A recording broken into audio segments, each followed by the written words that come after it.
भाग्य का खेल। एक गांव में पारो नामक एक गरीब विधवा रहती थी। उसका एक पुत्र था। वह इतनी गरीब थी कि घर में 4 बर्तन भी ढंग के नहीं थी। लड़का अभी छोटा था।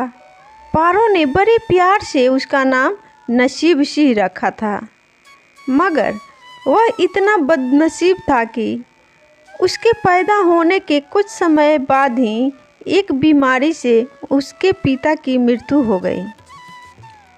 पारो घरों में चौका बर्तन आदि करके उसे पाल रही थी। उसे पक्का विश्वास था कि नसीब सिंह बड़ा होकर उसके सारे संकट दूर कर देगा और उसका बुढ़ापा चैन से गुजरेगा। इसी आस में रात दिन मेहनत करके वह अपने बेटे को पाल रही थी। नसीब सिंह था तो छोटा, किंतु समझदार बहुत था। संयम और धीरज की उसमें कमी नहीं थी। किसी भी बात को गहराई तक जानने की उसमें प्रबल उत्सुकता रहती थी। एक दिन उसने अपनी माँ से पूछा, माँ, हम इतने गरीब क्यों हैं? यह सब तो ईश्वर की मर्जी है बेटा। दुखी स्वर में पारो ने कहा, सब नसीब की बात है। मगर नसीब सिंह यह उत्तर पाकर संतुष्ट नहीं हुआ। वह बोला, ईश्वर की ऐसी मर्जी क्यों है बेटा? यह तो ईश्वर ही जाने। अगर ईश्वर ही जाने तो ठीक है। मैं ईश्वर से ही पूछूंगा कि हम इतने गरीब क्यों हैं। बताओ माँ, बताओ कि ईश्वर कहाँ मिलेंगे। पारो तो वैसे ही परेशान रहती थी, अतः उसकी बातों से उकता कर उसने कह दिया कि वह जंगलों में रहते हैं, लेकिन तुम वहाँ कभी भी मत जाना। लेकिन नसीब सिंह ने दिल ही दिल में उसी क्षण इरादा बना लिया कि वह ईश्वर को ही ढूंढेगा और पूछेगा कि आखिर हम इतने गरीब क्यों हैं। एक दिन वह जंगल की ओर चल दिया। जंगल घना और भयानक था। चलते चलते नसीब सिंह बुरी तरह थक गया, मगर भगवान की परछाई भी उसे दिखाई नहीं दी। अतः वह थक हार कर पत्थर की एक शिला पर जा बैठा और सोचने लगा कि भगवान तो यहाँ कहीं नहीं है। आखिर गरीबी दूर कैसे हो? तभी संजोगवश मृत्यु लोक का भ्रमण करते करते शिव और पार्वती जी उधर ही आ निकले। उन्होंने बच्चे को वहाँ बैठे देखा तो उन्हें बड़ा आश्चर्य हुआ कि यह अबोध बालक इस बिहर यानी कि घने जंगल में बैठा क्या कर रहा है।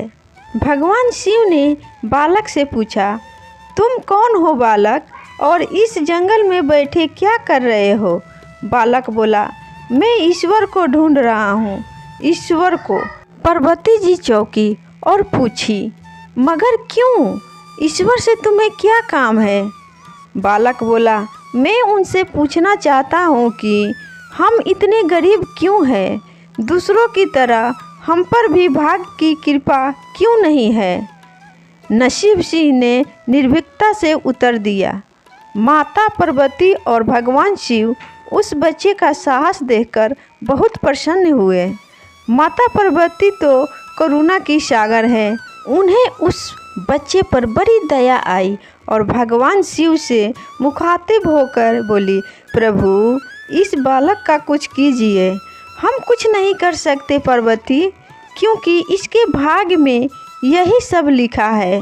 भाग्य देवता के लेख के अनुसार इसे ऐसा ही जीवन भोगना है। पार्वती जी बोली, नहीं नहीं स्वामी, आपको कुछ करना ही होगा। माता पार्वती हठ करने लगी।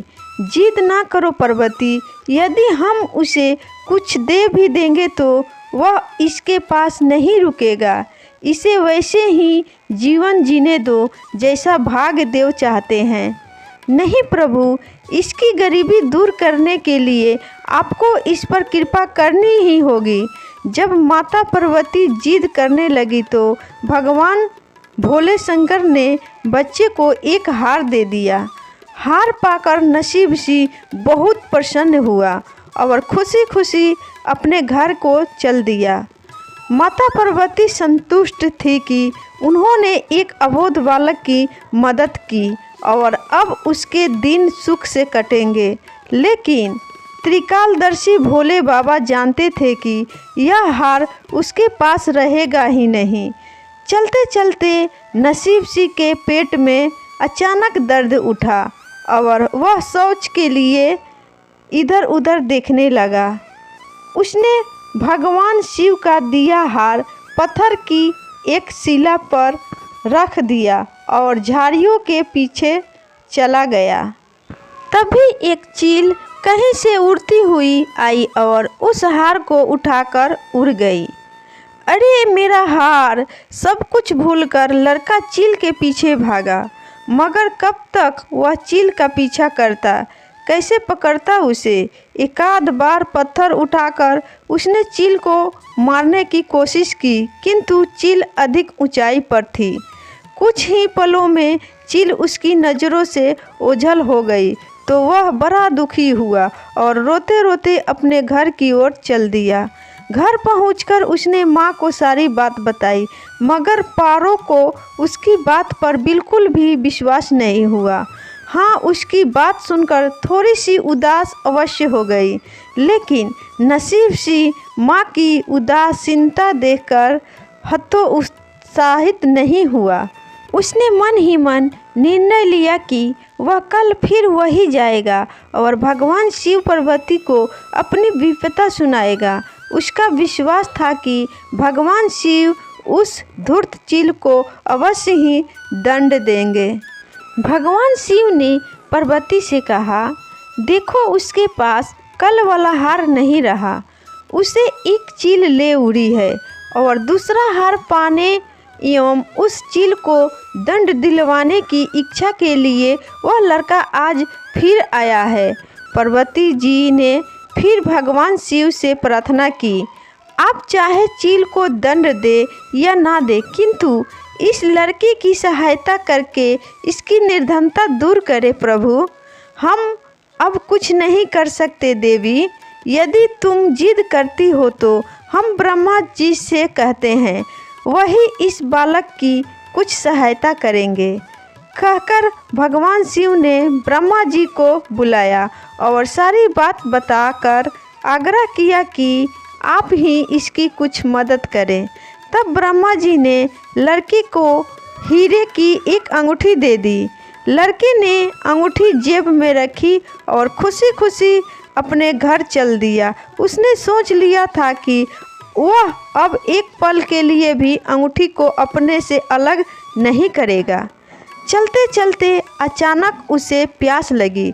वह सरोवर के किनारे पहुंचा और जैसे ही वह चुल्लू भर कर पानी पीने के लिए झुका, वैसे ही उसकी जेब से अंगूठी निकलकर पानी में जा गिरी और इससे पहले कि वह उठाता एक मछली उसे निगल गई। नसीब सिंह फिर रोते रोते घर आया और माँ को सारी बात बताई। बेटा, जब तक भाग्य में नहीं है तब तक कोई भी चीज़ नहीं रुकेगी, माँ ने उसे दिलासा देते हुए कहा। जब भाग्य देवता खुश होंगे तो मिट्टी भी सोना बन जाएगी, मगर इस प्रकार किसी के देने से हमारी गरीबी दूर नहीं होगी। उसे समझाकर माँ अपने कामों में लग गई, मगर नसीब सिंह भी हार मानने वालों में से नहीं था। उसने मन ही मन सोच लिया था कि वह कल फिर जाएगा। तीसरे दिन वह फिर जा पहुंचा। शिव और पार्वती जी उसका यह साहस देखकर बहुत खुश हुए। शिव जी ने इस बार ब्रह्मा जी के पास जाकर बात की कि वह लड़का तो बड़ा साहसी है, इसका कुछ उद्धार किया जाना चाहिए। तब ब्रह्मा जी ने सलाह दी कि हमें भगवान श्री हरि के पास जाना चाहिए, वही इसका कोई हल बताएंगे। अतः वह श्री हरि के पास जा पहुँचे। पूरी बात सुनकर भगवान विष्णु ने नसीब सिंह को कुछ हीरे दिए। हीरे पाकर वह बहुत खुश हुआ और इस बार बिना कहीं रुके उसने सीधे अपने घर जाने का निश्चय किया, क्योंकि 2 बार उसकी चीज़ें खो चुकी थी। जब वह घर पहुंचा, माँ घर पर नहीं थी। अतः नसीब सिंह ने हीरे एक लोटे में रखकर कोने में छिपा दिए और माँ को ढूंढने निकल पड़ा। वह मन ही मन सोचने लगा कि अब माँ को किसी के घर काम करने की आवश्यकता नहीं पड़ेगी, अब तो वह भी अमीर बन गए हैं। उधर पीछे से चोर उसके घर में घुसे और जो भी सामान हाथ लगा लेकर भाग निकले।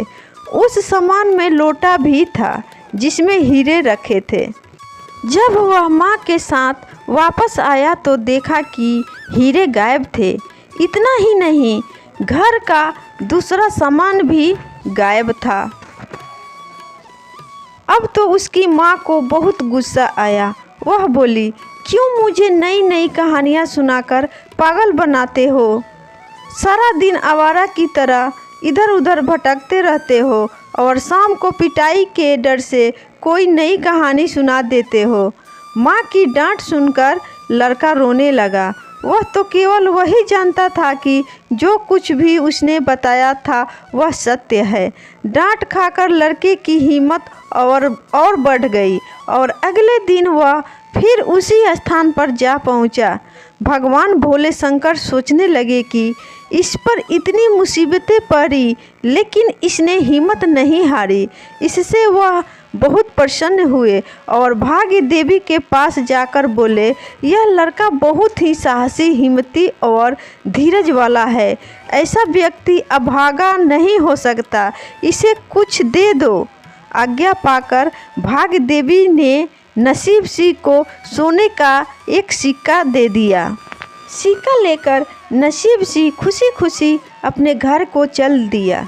जब उसने घर जाकर वह सिक्का अपनी माँ को दिया तो उसकी माँ बहुत खुश हुई। अब क्योंकि उन पर भाग्य देवी की कृपा हो गई थी, अतः सारे काम ही अपने आप शुभ होने लगे। दूसरे दिन ही एक मछली वाला उसके गांव में मछली बेचने आया तो लड़के ने वही सिक्का देकर मछली खरीद ली। उसकी माँ ने मछली का पेट चीरा तो वह अंगूठी निकली जो ब्रह्मदेव ने उसे दी थी और जो उसकी जेब से तालाब में गिर गई थी। माँ ने अंगूठी संभाल कर रख ली और नसीब सिंह से बोली, जा बेटा, जंगल से थोड़ी सी लकड़ियाँ ले आ। आज घर में ईंधन जलाने के लिए बिल्कुल भी नहीं है। लड़का कुल्हाड़ी लेकर जंगल की ओर चल दिया। वहां जाकर जिस पेड़ पर लकड़ी काटने के लिए चढ़ा, वहां उसी चील का घोंसला था जो उसका हार उठाकर ले गई थी। लड़की ने देखा कि चील कहीं आसपास नहीं थी। नसीब सिंह ने अपना हार उठा लिया और जो भी थोड़ी बहुत लकड़ियाँ पेड़ के आसपास पड़ी थी वही उठाकर घर की ओर चल दिया। माँ हार पाकर बहुत खुश हुई। अब तो देखते ही देखते उनके दिन बदल गए। घर में किसी चीज़ का अभाव नहीं रहा। फिर ईश्वर की कुछ ऐसी करनी हुई कि जो चोर उसके घर से हीरे चुरा कर ले गए थे, उन्हें सपने में महादेव ने चेतावनी दी कि जो हीरे उस लड़के के घर से चुरा कर लाए थे वे तुरंत वापस कर दो, वरना तुम्हारा सर्वनाश कर दूंगा। चोर उसी दिन हीरे उसके घर पर दे गए और अपनी गलती के लिए माफ़ी भी मांगी। इस प्रकार उस अभागे का भाग्य चमक उठा। अब उसके घर में किसी चीज़ की कमी ना थी और उनकी गरीबी सदा के लिए समाप्त हो गई। दोस्तों, आप सभी को नसीब सिंह की ये कहानी कैसी लगी कमेंट करके ज़रूर बताइएगा, और अच्छी लगी है तो वीडियो को लाइक और चैनल को सब्सक्राइब जरूर करिएगा दोस्तों।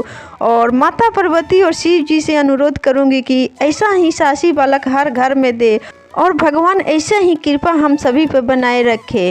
वीडियो फुल वॉच करने के लिए आप सभी का धन्यवाद दोस्तों।